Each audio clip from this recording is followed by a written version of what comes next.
Allez, c'est parti. Alors, bonjour à tous. Merci d'être là aujourd'hui pour cette masterclass sur le Customer and Business Dashboard et la RFM. Bonjour Jorma, tu es expert solution chez Splio. Bonjour Agathe. Et bonjour Pierre-Emmanuel, tu es responsable du Customer Success chez Splio. Bonjour Agathe, bonjour à tous. Et moi, je suis Agathe et pour la prochaine demi-heure seulement, je serai responsable CRM de Popat, qui est une marque de chapeaux et de lunettes de soleil. Et je viens d'avoir accès à ce nouveau dashboard, donc le fameux Customer and Business Dashboard. J'ai compris que c'est un dashboard de connaissances clients. Il est dispo dans la plateforme Splio. Et ce que j'en ai compris aussi, c'est qu'il me permet d'avoir la connaissance sur tous mes clients, ma base totale. J'ai mes clients opt-in, mes clients opt-out et mes prospects. Je sais aussi qu'il me permet de suivre l'activité d'achat de mes clients quand ils sont clients et d'identifier les segments de clients, notamment via la RFM. Maintenant, je n'ai pas tout compris, donc c'est pour ça que je voulais demander Pierre-Emmanuel et Jorma de m'aider, puisque j'ai besoin de comprendre quels sont les indicateurs que je dois lire en priorité parmi tous ceux qui me sont proposés et surtout comment est-ce que je peux activer concrètement ces données une fois que je les ai toutes comprises. Et puis, bien sûr, comme toutes les directions CRM, j'ai finalement très peu de temps devant moi, donc on va se donner une demi-heure pour avoir les réponses à ces questions. Donc, Jorma, si c'est bon pour toi, on peut commencer par la User Overview sur laquelle je suis, puisque je partage même en bonne cliente ma plateforme. Est-ce que tu peux m'expliquer quelles sont les infos que je dois regarder en priorité dans cet onglet? Oui, bien sûr. Alors déjà, cet onglet, c'est pour avoir une vue des clients qui sont en base. Ce qui est intéressant à regarder, ça peut être l'évolution du volume de contact en base, qu'on voit ici à l'écran. Alors il faut être vigilant sur le dernier mois, puisqu'évidemment c'est un mois en cours, donc c'est logique qu'on constate une baisse. Donc il faut bien attendre que le mois soit fini pour tirer des conclusions.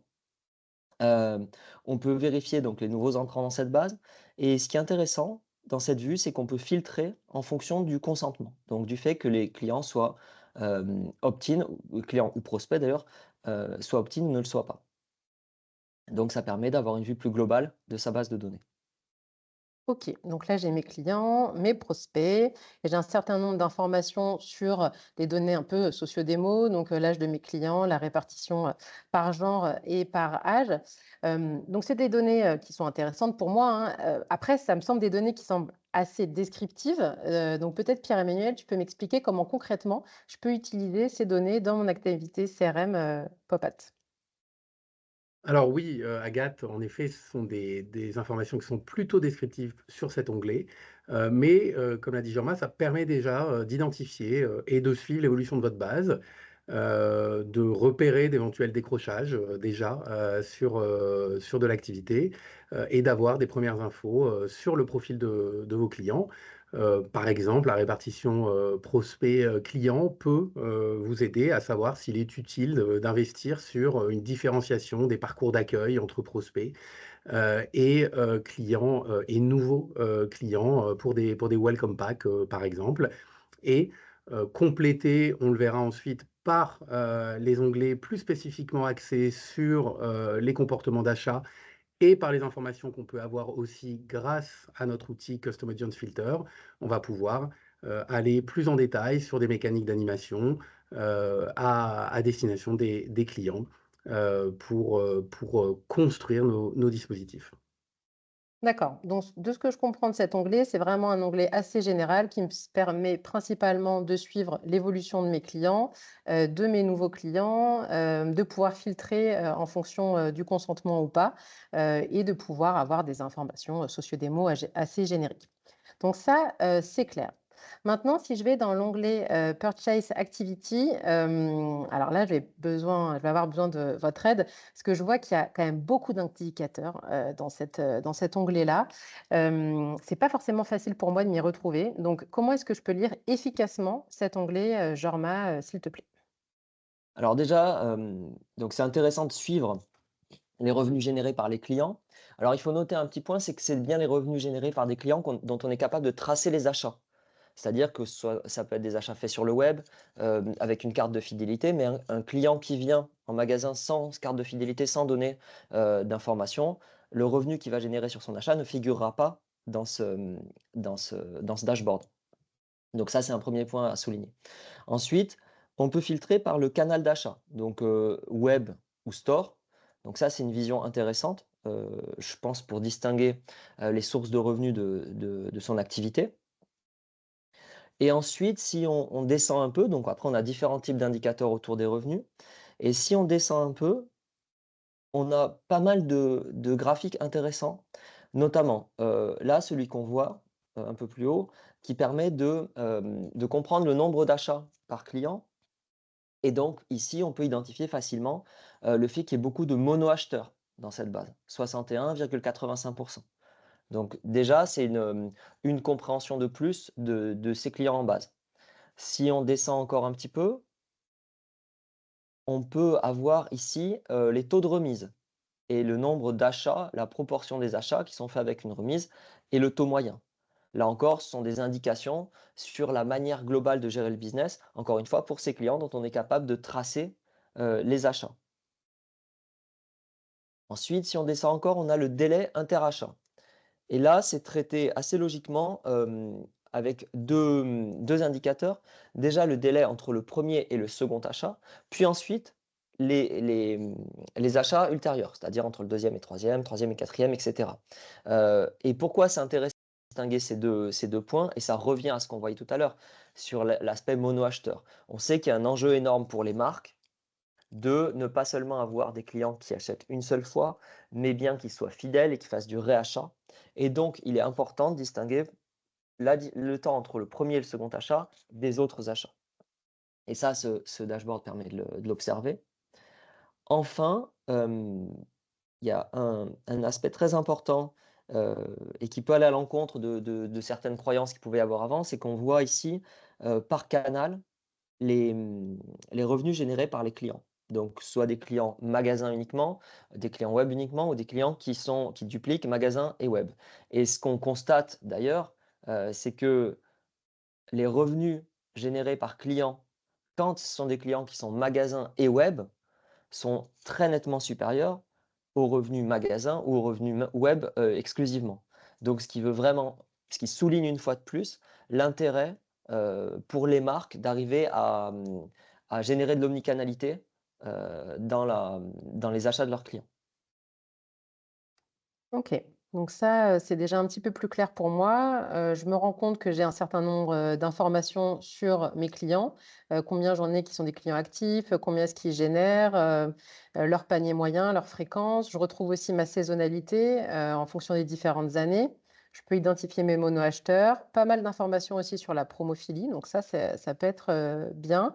Le délai interachat, j'ai très bien compris qu'il était, tiré vers le bas par mes très bons clients, donc ceux qui font plus de 2 achats et j'ai aussi mon mix, entre store et web et effectivement, ça peut être une bonne information à donner pour moi, à mes équipes terrain sur le fait qu'il y a pas forcément trop de risques avec mes acheteurs web, enfin de faire passer mes acheteurs magasins aussi sur le web parce que quand ils sont mixeurs, j'arrive finalement, sur des meilleurs clients. Bon, pas mal d'informations effectivement, Jorma, merci. Pierre-Manuel, j'ai un peu toujours la même question pour toi, excuse-moi, mais une fois que j'ai toutes ces informations, j'ai quand même besoin de mettre en place des actions CRM concrètes derrière. Comment est-ce que je peux faire une action stratégie CRM avec toutes ces données? Est-ce que c'est vraiment actionnable ou on est juste sur de la connaissance client? Alors là, pour le coup, on a vraiment une mine d'informations qui peuvent être exploitées, pour, à la fois, identifier les dispositifs à mettre en place, prioriser entre différentes actions, selon, les, KPI qu'on peut analyser, affiner, les séquences et les dispositifs, en fonction des informations. Alors pour vous donner, quelques exemples, parmi les données que Jorma a notamment mis en évidence, le taux de clients, par exemple, mono ou multi-acheteurs est très important à monitorer, et on sait notamment que sur les nouveaux clients au magasin, la fidélité, elle va passer par la réalisation du deuxième achat, hein. C'est un marqueur très fort d'une fidélité dans le temps, de vos clients. Donc, inciter à ce deuxième achat va être clé et inciter le plus rapidement possible à la réalisation de cet achat, est important. Donc là, les mécaniques, notamment de welcome pack sont très importantes. Des triggers également post-achat sont importantes et on va pouvoir, présenter la marque, présenter les services, les avantages que vous proposez à vos clients. Incentiver, pourquoi pas, le 2e achat, mettre en place des triggers de mesure de la satisfaction, pousser des produits complémentaires, faire de la diversification, post-achat.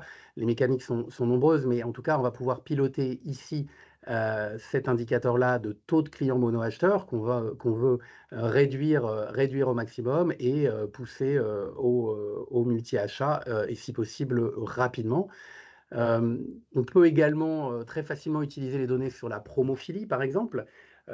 Aujourd'hui, vous êtes capable, grâce à ce dashboard, d'identifier, si vous avez une part, significative de vos clients, qui ont des comportements qui sont drivés par la promotion. Ici, on le voit, par exemple, dans, la part de clients qui vont faire, plus de 60 voire plus de 80 de leurs achats, avec, de la promotion. Donc dans ce cas-là, on est, au-delà des 25 sur ces tranches, d'achat avec promo. Et donc ces clients promophiles, s'ils sont suffisamment nombreux, méritent, et peuvent être animés de manière, spécifique. Ça peut être, de ne les solliciter que lors d'OP commerciales, fortes et de les exclure lors d'OP, qui sont plus quali, comme un lancement de collection, par exemple.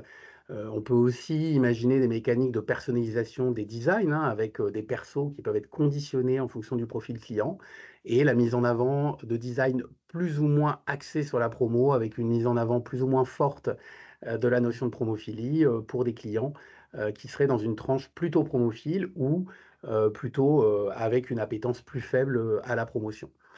Donc là-dessus, on a déjà 2 mécaniques très concrètes, qui peuvent se mettre en œuvre à partir de ces données-là.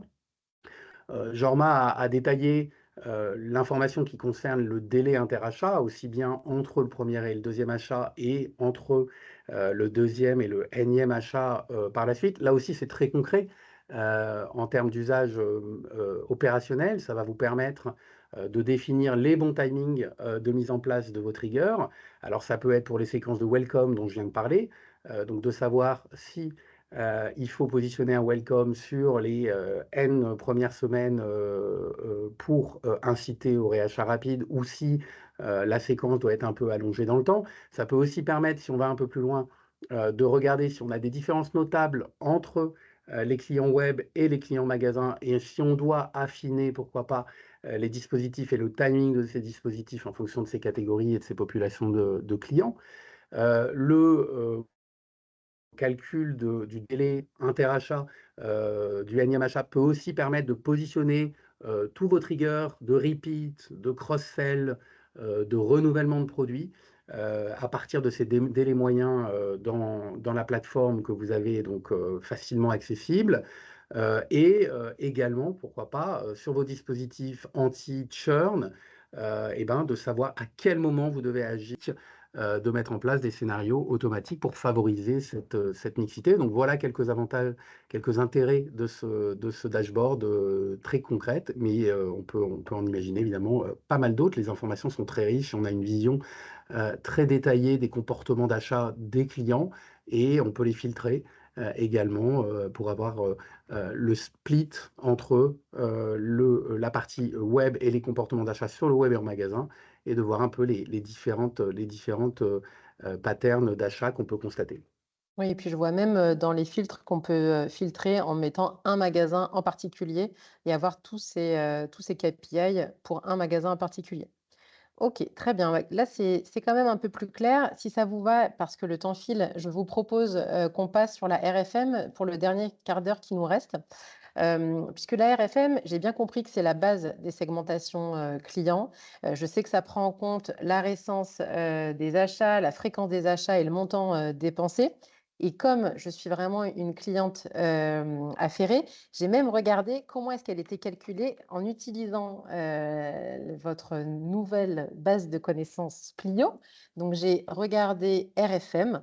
Tout de suite, j'ai trouvé, la méthode de calcul de cette RFM. Je trouvais que c'était très détaillé, d'ailleurs, pour comprendre comment est-ce que chaque segment avait été fait, avec le calcul précis, de la plage de la récence, le montant, qui est pris en compte, pour pouvoir attribuer un segment RFM à chaque client. Donc ça, c'était assez clair pour moi.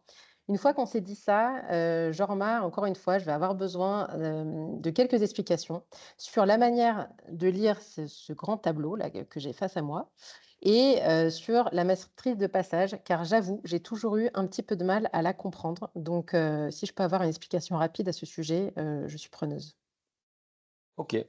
Bah, écoute, on va commencer par les segments RFM et donc par il y a là encore pas mal d'indicateurs, peut-être que, Pierre-Emmanuel en parlera après, mais dans les premiers qui sont importants à regarder, déjà la proportion d'utilisateurs qui sont dans chaque segment, on peut le voir. Ici, on a, 0,5 de notre base qui sont, dans le segment VIP, 3,1 qui sont Very Good Clients et on peut mettre ça au regard des revenus qui sont générés par chacun, de ces segments.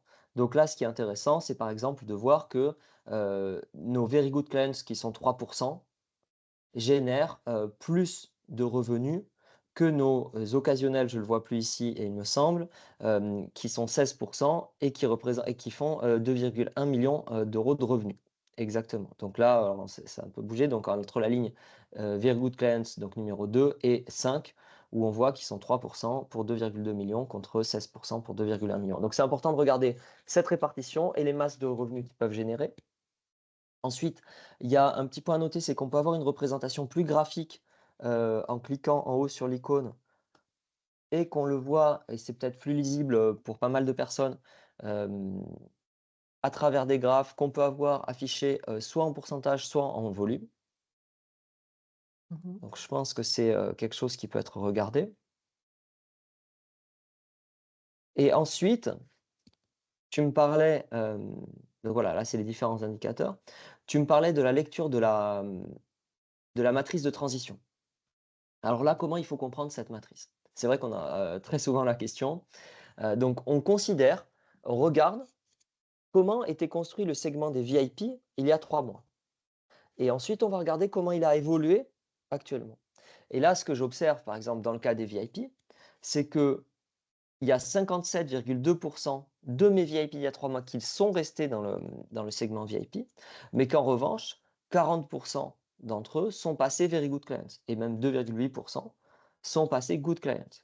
Donc quand on a une évolution dans ce sens-là, c'est plutôt une évolution négative, mais évidemment, à contrario, on peut aussi voir que, pour la partie Good Clients, on a des clients qui auparavant étaient good clients et qui, eux, sont devenus des very good clients, 10 en l'occurrence. Et donc, c'est des informations comme ça qui permettent de comprendre la transition qui a pu avoir lieu entre mes différents segments, entre une date et une autre. Sachant que je peux regarder cette transition entre différentes échéances, donc à 3 mois, 6 mois, 12 mois, pour avoir une vue plus globale. Ensuite, là aussi, on peut cliquer sur le petit icône en haut à droite, pour avoir une vision plus graphique et surtout qui me permette d'avoir, d'avoir la vue sur un segment spécifique, pardon.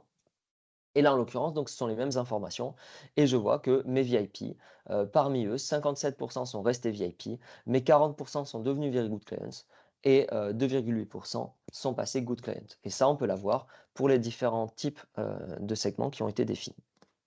Cette vue-là, elle est pas mal. Je pense que ça va aider pas mal, de clients, qui ont comme moi des soucis avec les matrices de passage, à savoir ce que sont devenus concrètement leurs clients. Et ce que je retiens sur cette matrice, c'est qu'il y a une diagonale qui explique, chaque client dans quel segment il est resté. Au-dessus, je m'inquiète, c'est pour ça que c'est en rouge et en dessous, c'est plutôt positif, donc c'est pour ça que c'est en vert.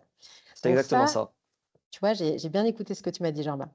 Maintenant, une fois qu'on s'est dit ça, je dois être un peu honnête, c'est que sur la RFM, je trouve que j'ai beaucoup, de messages qui me sont passés. On a parlé des VIP ensemble, c'est ce que tu me disais, ils sont 7 000 mes VIP et finalement ils font, plus de chiffre d'affaires, que, des clients qui sont, plutôt moyens. Donc finalement, je me dis: «Les VIP, si j'en ai peu, mais si j'en perds, quelques-uns, ça va me coûter très cher». Ensuite, j'ai mon ventre mou de clients où finalement j'ai mes clients, moyens, occasionnels, qui sont tous un peu ensemble et ils sont beaucoup, donc si j'investis sur eux, ça va me coûter cher, alors qu'ils ne sont pas très fidèles. Il faut que je fidélise mes nouveaux, c'est ce que tu me disais Pierre-Emmanuel et en même temps, j'ai mes clients inactifs à retenir. Donc on est une petite équipe CRM, nous de notre côté, quels sont les combats qu'on doit mener et comment prioriser? Pierre-Emmanuel, je crois que c'est toi qui vas Oui, devoir me tout à dire. fait. Alors là encore, la RFM, elle est extrêmement riche d'enseignements et d'actions concrètes qu'on peut déduire de cette RFM, hein, puisqu'elle nous permet vraiment d'avoir des groupes de clients qui sont homogènes et qu'on va pouvoir ensuite animer de manière spécifique. Donc évidemment, les meilleurs clients, vos meilleurs clients restent la priorité. Donc les reconnaître, les très bons clients, les VIP, à travers des communications dédiées, des avantages spécifiques, des expériences personnalisées en magasin, des soirées, des avant-premières. Donc vous connaissez bien sûr ça. Là, on peut très facilement identifier le nombre de clients qu'on doit animer de manière spécifique et qu'on doit inviter, par exemple, à une soirée en magasin. Donc là-dessus, c'est clé. Sur les occasionnels, évidemment, on va être beaucoup plus dans le travail autour de la fréquence et travailler le réachat. Donc là, on va plutôt chercher du repeat et de la diversification sur ces clients-là. Et sur des segments plutôt inactifs, et ben, de la réactivation et pour faire tout ça, on est vraiment donc très facilement capables de sélectionner les segments et d'aller ensuite mettre en place des actions ponctuelles ou automatisées auprès de ces clients en s'appuyant éventuellement sur des informations qui peuvent être dans le Custom Audience Filter pour identifier les produits, les rayons ou les gammes de produits qui peuvent être nécessaires ou qu'il faut privilégier près de certaines catégories de clients. L'autre usage, un deuxième usage très standard de la RFM, c'est pour toutes les opérations commerciales sur lesquelles on va être notamment sur des canaux payants ou qui peuvent être relativement onéreux, donc c'est notamment du SMS.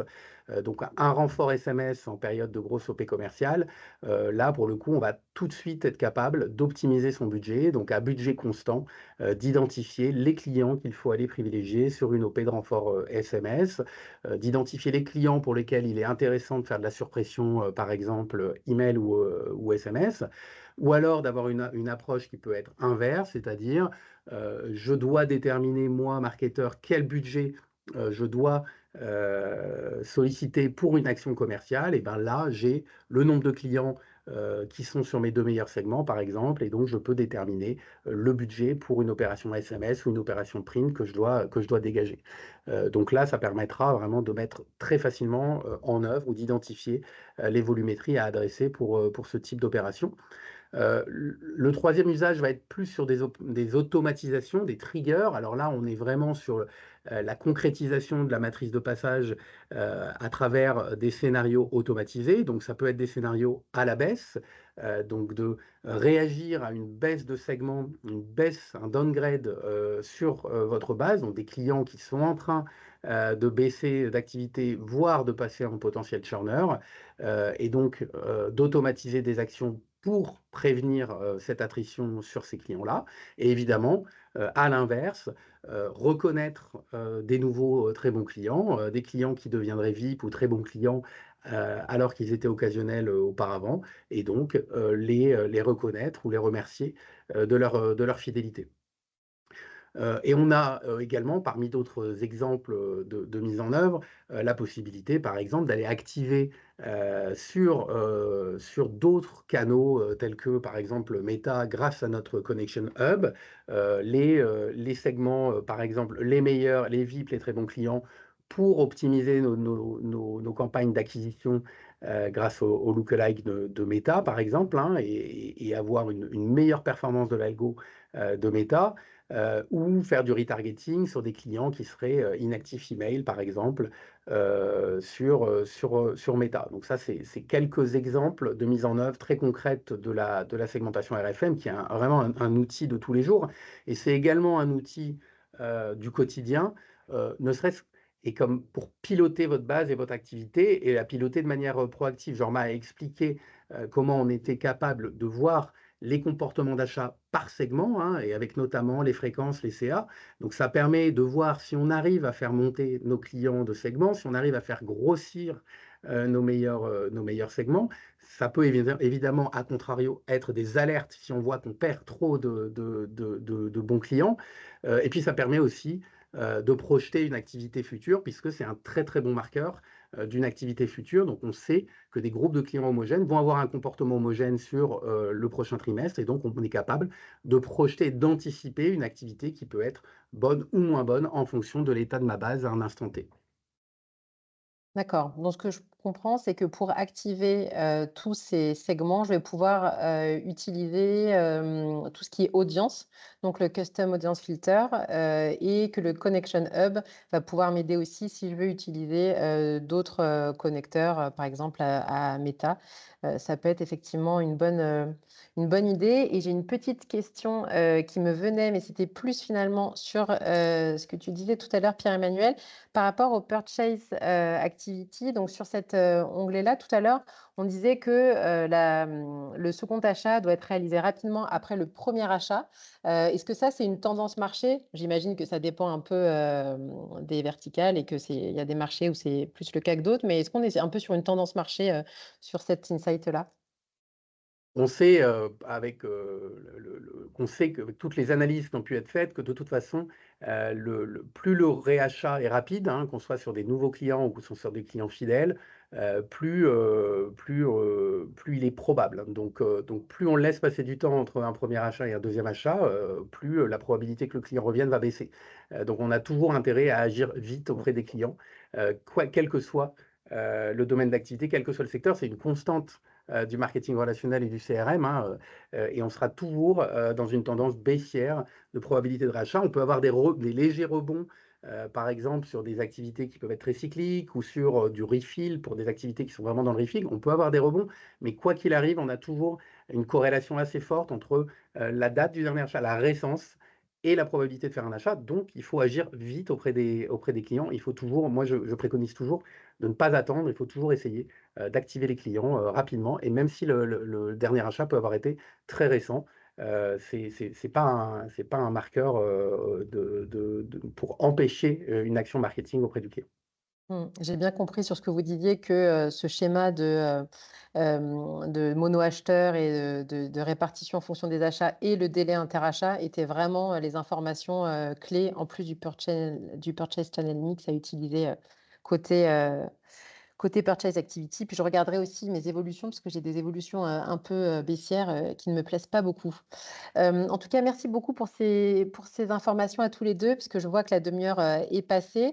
J'ai quand même retrouvé déjà sur votre, base de connaissances, toutes les informations dont on vient de se parler, dans cet onglet Customer and Business Dashboard. Donc là, je peux retrouver des informations sur tous les onglets qu'on a vus, ensemble, aujourd'hui. Et j'ai même trouvé, des idées, qui rejoignent un peu ce que tu disais, Pierre-Emmanuel, en fonction, du cycle de vie du client, des idées d'actions à mettre en place dans les use cases, que vous avez partagés. Donc, merci beaucoup, à tous les 2. J'hésiterai pas à refaire appel à vous 2 si j'ai d'autres questions. Et en attendant, je vous souhaite une bonne journée à tous, et à toutes. Bonne journée. Merci beaucoup. Bonne journée. Au revoir à tous.